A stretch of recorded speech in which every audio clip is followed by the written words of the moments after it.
انس بن عبداللہ سے روایت ہے کہ میں نے حضرت علی رضی اللہ تعالیٰ عنہ کے 2 مینڈوں کی قربانی کرتے دیکھا. میں حضرت علی کو دیکھا 2 مینڈوں کی قربانی کر رہے. میں نے ان سے عرض کیا یہ کیا ہے، یعنی آپ کے ایک کے بجائے 2 مینڈوں کی قربانی کیوں کرتے ہیں؟ انہوں نے فرمایا رسول اللہ صلی اللہ علیہ وسلم نے مجھے وصیت فرمائی تھی کہ میں آپ کی طرف سے قربانی کیا کروں، ایک قربانی میں آپ کی جانب سے کرتا ہوں. اللہ کے نبی صلی اللہ علیہ وسلم دنیا سے پردہ فرما گئے تھے اور حضرت علی ان کی طرف سے بھی قربانی کر رہے.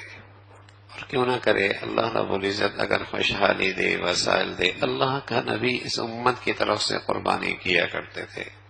اللہ نے امت کے افراد کو خوشحالی دی ہے.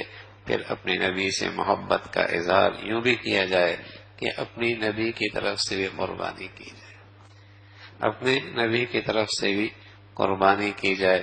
اللہ رب العزت اس میں اور ہی ترقی اور برکتیں عطا فرما دیتے ہیں.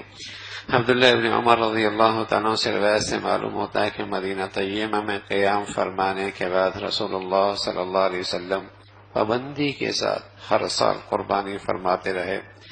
اور حضرت علی کرم اللہ وجہہ کی حدیث سے معلوم ہوا کہ آپ کے جانے کے بعد بھی حضرت علی رضی اللہ تعالیٰ عنہ آپ کی طرف سے قربانی کیا کرتے تھے، اور اس کے مطابق آپ نے جو انہیں کہا تھا حضرت علی رضی اللہ عنہ کا عمل اور معمول رہا ہے.